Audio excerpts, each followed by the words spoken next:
জয় হিন্দ বন্ধুরা, তোমরা দেখছো তোমাদের প্রিয় ইউটিউব চ্যানেল মা অনলাইন পয়েন্ট।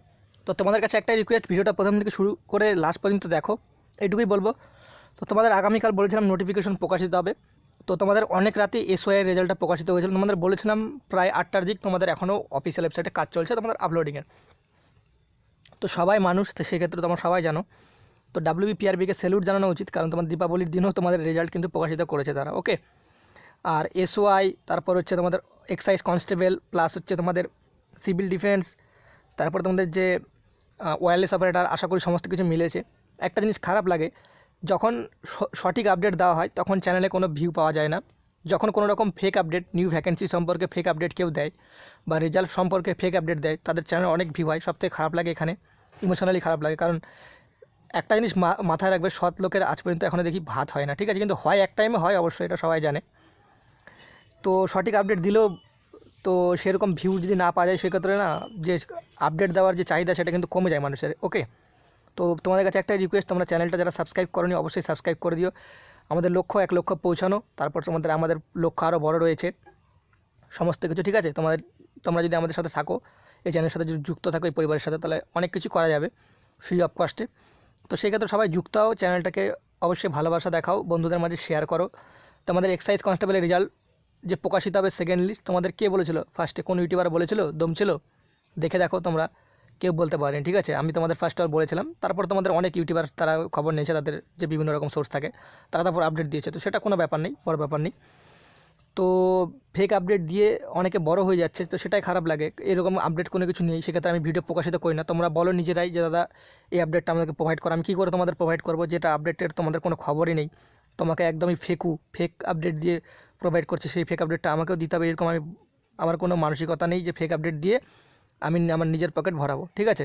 সেই কারণে আমি দিইনি। যেটুকু আপডেট দিই তোমাদের সাচ্চা দিই, হয়তো কিছু লেট হয়, বাট তোমাদের প্রকাশিত হয়। তোমাদের এক্সাইজ কনস্টেবলের রেজাল্টটা প্রকাশিত হলো, এসআই রেজাল্টটা প্রকাশিত হলো। তো এখানে তোমাদের নোটিশটা তোমরা এখানে দেখবে যে recruitment to the post of excise constable, এখানে গেট ডিটেলসে ক্লিক করলে তোমরা কিন্তু তোমাদের রেজাল্টটা অফিসিয়ালিভাবে দেখতে পাবে। তো চলো গেট ডিটেলসে ক্লিক করে তারপর তোমাদের কী দেখাচ্ছে সেটা দেখিয়ে দিই। গেট ডিটেলসে ক্লিক করার পর তোমরা দেখবে notice regarding result of preliminary written test additional candidate. এখানে যতজন পাস করেছে সব অ্যাডিশনাল ক্যান্ডিডেটের লিস্ট রয়েছে।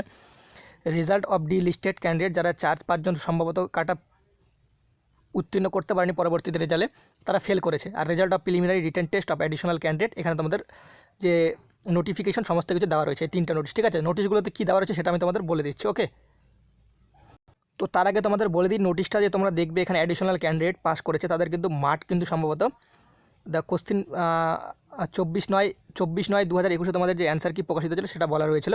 ফিডব্যাক রিসিপ্ট, অনেকে তারা ফিডব্যাক করেছিল। ওকে, তো একটা কথা মাথায় রাখবে, তোমরা কিন্তু রেজাল্টটা দেখে নাও। তোমাদের আর কি বলবো, তোমরা এখানে দেখে নিতে পারো। 3/11/2021, কবে? 3 তারিখ ছিল, আগামীকাল। রেজাল্ট প্রকাশিত হতে পারেনি, তার কারণ তোমাদের অনেক রাত হয়ে গিয়েছিলো। তো সেই কারণে সবাই মানুষ, তোমরা জানো। তোমরা এখানে নোটিফিকেশানে দেখে নাও, ঠিক আছে? সব থেকে হাস্যকর দেখে নাও তোমরা এখানে, তাহলে বুঝতে পারবে। ওকে, তো চলো সেই সব কথা বাদ দাও। রিজুদা ছোটো মানুষ, তো রিজুদারা তো মানে আমি কী বলবো, আর কিছু বলার নেই। জলপাইগুড়ি স্পেশাল রেঞ্জ তোমরা ডিস্ট্রিক্ট এখানে কভার করে নেবে, ঠিক আছে? তোমাদের কোথায় গ্রাউন্ডটা হবে দেখে নাও। গ্রাউন্ড অম্বিকানগরের তোমাদের যে গ্রাউন্ডটা রয়েছে 25 থেকে শুরু করে 28 হবে, ঠিক আছে? না, 28 তারিখে তোমাদের ছুটি রয়েছে, সরি, 30/11/2021। তোমাদের বলেছিলাম 20 তারিখের পর সম্ভবত তোমাদের মাঠগুলো সমস্ত করানো হবে, আশা করি মিলেছে। তারপর তোমরা এখানে 27 তারিখ দেখতে পাচ্ছ, প্রেসিডেন্সি স্পেশাল রেঞ্জ। তোমরা ডিস্ট্রিক্টগুলো এখানে ফলো করবে। এখানে তোমাদের গ্রাউন্ডের নেম, এখানে তোমাদের ডেট রয়েছে। এখানে তোমাদের রিক্রুটমেন্ট রেঞ্জ, ডিস্ট্রিক্ট, কোথায় মাঠ হবে সেই জায়গাটার অ্যাড্রেস, এখানে ডেট। আশা করা যায় তোমাদের সমস্ত কিছু বলে দিয়েছি। অ্যাডমিট কার্ড প্রোভাইড করবে 16/11/2021 থেকে। অ্যাডমিট কার্ডটা তোমরা ডাউনলোড করে নিও অবশ্যই 16 তারিখের পর থেকে। এখন অ্যাডমিট কার্ড ডাউনলোড করার চেষ্টা করার দরকার নেই, তোমরা এখন পারবে না। ওকে, তো সেই কারণে এখন অ্যাডমিট কার্ড করতে যেও না। ওকে, অ্যাডমিট কার্ড তোমাদের ইস্যু হবে, তৈরি হবে, তারপর তোমাদের অ্যাডমিট কার্ড তোমাদের কিন্তু প্রকাশিত হবে। তো লিস্ট অফ ক্যান্ডিডেট কতজন পাস করছে চলো তোমাদের নোটিফিকেশনটা বুঝিয়ে দিই। তোমরা যদি এখানে টোটাল ক্যান্ডিডেট দেখে থাকো, ঠিক আছে, যে এখানে দেখতে পাচ্ছ টোটাল ক্যান্ডিডেট সম্ভবত তোমাদের list of additional candidate PT, ঠিক আছে? তো 4144 জন।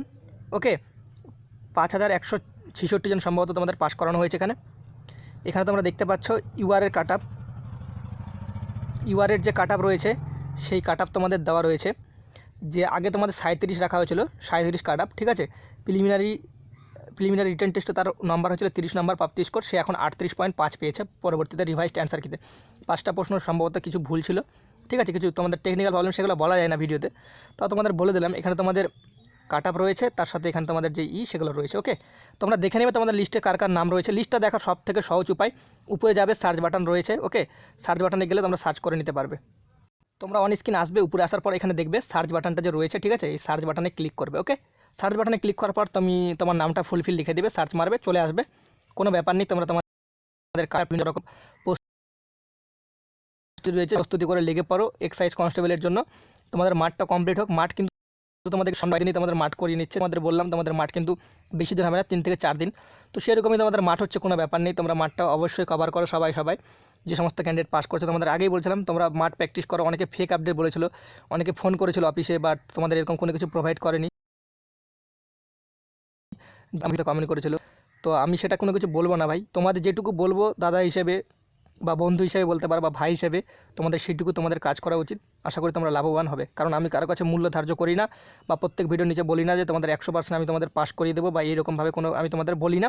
তোমাদের জাস্ট ইনফরমেশন প্রোভাইড করি, যতটুকু পারি নিজের থেকে ফ্রি অফ কস্টে তোমাদের জন্য করাই। কারণ আমি নিজে গরিব ঘরের ছেলে, আমি নিজে কোচিং করতে পারিনি পয়সার অভাবে, ঠিক আছে।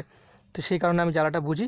অবশ্যই তোমরা, একটাই রিকোয়েস্ট তোমাদের কাছে, যদি তোমরা চ্যানেলটাকে একটু সাবস্ক্রাইব করে পাশে থাকা বেলবেলা ঘন্টিটা অন করে দাও, কারণ 1 লাখ সাবস্ক্রাইব পৌঁছাতে খুবই কম সংখ্যক সাবস্ক্রাইবার রয়েছে।